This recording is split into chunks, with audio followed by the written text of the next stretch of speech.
Bismillahirrahmanirrahim. Assalamualaikum warahmatullahi wabarakatuh. Alhamdulillah wa syukurillah ala nikmatillah. Allahumma salli ala sayyidina Muhammad wa ala ali sayyidina Muhammad. Amma ba'du. Saudara pendengar, peserta taklim Cahaya Salam yang semoga kita semuanya senantiasa dirahmati oleh Allah Subhanahu wa Ta'ala. Amin, amin, amin, ya Rabbal Alamin. Nabi Muhammad Sallallahu Alaihi Wasallam selalu memohon keberkahan untuk buah dan kota Madinah. Abu Hurairah radhiyallahu anhu mengungkapkan bahwa ketika orang-orang melihat buah yang pertama di pohon milik mereka, mereka segera mengundang Rasulullah Sallallahu Alaihi Wasallam. Jika Rasulullah Sallallahu Alaihi Wasallam mengambil buah itu, beliau berdoa, "Wahai Allah, beri kami berkah pada buah-buahan kami, beri kami berkah pada kota kami, beri kami berkah pada setiap timbangan dan takaran kami. Wahai Allah, sungguh Ibrahim adalah hamba-Mu, kekasih-Mu, dan utusan-Mu. Dan sungguh aku ini juga hamba-Mu dan utusan-Mu. Ibrahim telah berdoa kepadamu untuk kota Mekah, dan aku pun berdoa kepadamu untuk kota Madinah dengan doa yang sama seperti doa Nabi Ibrahim untuk kota Mekah, bahkan 2 kali lipat daripada itu." Kemudian Rasulullah Sallallahu Alaihi Wasallam memanggil anak paling kecil yang beliau lihat dan memberikan buah itu kepadanya. Hadis riwayat Muslim dan Tirmizi. Nabi Muhammad Sallallahu Alaihi Wasallam menyukai labu. Anas bin Malik radhiyallahu anhu menceritakan seorang tukang jahit mengundang Rasulullah Sallallahu Alaihi Wasallam untuk makan makanan yang disediakannya. Aku pergi mengikuti beliau ke tempat kenduri itu. Tuan rumah menghidangkan roti kuah yang di dalamnya terdapat dubba, yaitu sejenis labu dan dendeng. Aku melihat Nabi Muhammad Sallallahu Alaihi Wasallam berulang-ulang mengambil dubba dari pinggir piring hidangan. Sejak itu aku menyukai dubba. Hadis riwayat Bukhari. Karena itulah, setiap menyertai Nabi Sallallahu Alaihi Wasallam memenuhi undangan makan, Anas selalu menyuguhkan sayur labu ke hadapan beliau jika makanan labu itu ada. Nabi Muhammad Sallallahu Alaihi Wasallam pernah memotong-motong labu agar menjadi banyak. Jabir radhiyallahu anhu menceritakan bahwa suatu hari ia menemui Rasulullah Sallallahu Alaihi Wasallam dan melihat buah labu dipotong-potong. Maka ia bertanya, "Mengapa buah ini dipotong-potong?" Nabi Muhammad Rasulullah Sallallahu Alaihi Wasallam bersabda, "Untuk memperbanyak makanan kita." Hadis riwayat Ibnu Majah dan Nasa'i. Nabi Muhammad Sallallahu Alaihi Wasallam juga menyukai semangka. Aisyah radhiyallahu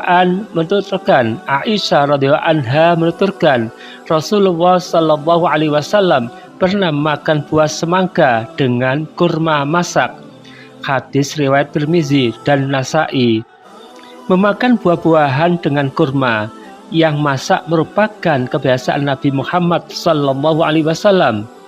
Melon dan mentimun pun beliau nikmati dengan kurma masak. Anas bin Malik radhiyallahu anhu mengabarkan, "Saya melihat Rasulullah Sallallahu Alaihi Wasallam memakan buah melon dan kurma yang masak secara bersamaan." Hadis riwayat Tirmizi, Ahmad dan Nasa'i. Abdullah bin Ja'far radhiyallahu anhu mengemukakan Rasulullah Sallallahu Alaihi Wasallam pernah memakan mentimun dan kurma masak. Hadis riwayat Bukhari, Muslim, Tirmizi, Abu Dawud dan Ibnu Majah. Rubayyi binti Mu'awidz radhiyallahu anha mengutarakan, Mu'adz bin Afro mengutusku untuk mengantarkan sekeranjang kurma masak dan mentimun kecil berbulu kepada Rasulullah Sallallahu Alaihi Wasallam. Beliau menyukai buah mentimun. Ketika saya menemui Rasulullah Sallallahu Alaihi Wasallam, beliau baru saja memperoleh perhiasan dari Bahrain. Maka Beliau memenuhi tangan beliau dengan perhiasan itu dan memberikannya kepada saya. Hadis riwayat Tirmizi dan Tabrani. Nabi Muhammad SAW menganjurkan umatnya memakan minyak zaitun. Beliau bersabda, makanlah minyak zaitun dan manfaatkanlah sebagai minyak. Sungguh minyak zaitun berasal dari tumbuhan yang diberkahi. Hadis riwayat Tirmizi, Ibnu Majah, dan Hakim. Hadis senada juga diriwayatkan oleh Imam Bukhari dari Abu Asid radhiyallahu an. Saudara pendengar Jamaah Taklim Cahaya Salam yang semoga kita senantiasa dirahmati oleh Allah Subhanahu wa taala. Amin amin amin. Ada jenis sayuran yang tidak disukai oleh Nabi Muhammad SAW, yaitu yang menimbulkan bau tidak sedap. Abu Ayyub Al-Ansari radhiyallahu an mengisahkan bahwa apabila Rasulullah SAW diberi makanan, yang separuh untuk beliau dan separuh lagi diberikan kepada Abu Ayyub. Suatu hari beliau memberikan makanan yang tidak beliau makan karena di dalamnya ada bawang putih. Abu Ayyub radhiyallahu an bertanya, apakah bawang putih itu haram? Rasulullah SAW memastikan, tidak, tetapi aku tidak suka karena baunya. Lalu Abu Ayyub radhiyallahu an berkata, kalau begitu aku juga tidak suka apa yang tidak engkau sukai. Hadis riwayat Muslim. Di antara para sahabat yang mengatakan bahwa sayur mayur jenis ini, yakni bawang putih dan lain-lainnya yang membuat mulut berbau, diharamkan. Lalu berita itu sampai kepada Nabi Muhammad SAW.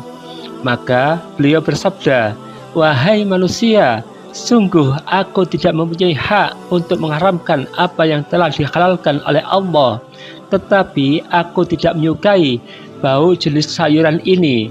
Hadis riwayat Muslim. Khalifah Umar menyatakan dalam khutbahnya, wahai manusia, kalian biasa memakan dua jenis sayuran yang kupandang sebagai hal yang buruk, yaitu bawang merah dan bawang putih. Aku telah menyaksikan Rasulullah SAW apabila mencium bau keduanya dari seorang lelaki dalam masjid, ia memerintahkan agar orang itu dikeluarkan ke Baqi. Barang siapa yang memakan kedua jenis sayuran ini, hendaklah ia melenyapkan baunya terlebih dahulu dengan memasaknya. Hadis riwayat Muslim dan Nasa'i. Daerah Baqi saat ini adalah areal pemakaman kaum muslim yang jaraknya hanya beberapa meter dari Masjid Nabawi. Saudara pendengar Jamaah Taklim Cahaya Salam yang semoga kita semuanya senantiasa dirahmati Allah Subhanahu wa taala. Amin amin amin. Nabi Muhammad SAW tidak menyukai sayuran berbau tidak sedap karena baunya itu juga mengganggu malaikat. Dalam hal ini beliau pernah bersabda, barang siapa yang memakan bawang merah atau bawang putih, janganlah ia mendekati masjid kami. Sungguh, malaikat pun merasa terganggu oleh apa? Yaitu bau yang tidak disukai oleh anak Adam. Hadis 5 Imam Hadis dari Jabir radhiyallahu an. Dalam riwayat yang lain dinyatakan, barang siapa yang memakan bawang putih atau bawang merah, menjauhlah dari masjid kami dan duduklah di rumahnya. Dan dalam riwayat yang lain lagi, redaksinya demikian, barang siapa yang memakan sayur-sayuran jenis ini, jangan sekali-kali ia mendekati masjid kami sebelum baunya hilang. Makna yang tersirat dari semua hadis tersebut adalah kita wajib gosok gigi lebih dahulu sebelum pergi ke masjid, sebab bau mulut yang mengganggu anak Adam manusia juga bisa mengganggu para malaikat. Demikianlah saudara paparan kami tentang sayur mayur dan buah-buahan yang disukai dan yang tidak disukai oleh Nabi Muhammad Rasulullah SAW. Semoga kita dapat mengikuti sunnah beliau. Terima kasih atas perhatiannya, kurang lebihnya kami mohon maaf. Wallahul muwaffiq ila aqwamit thoriq. Wassalamualaikum warahmatullahi wabarakatuh.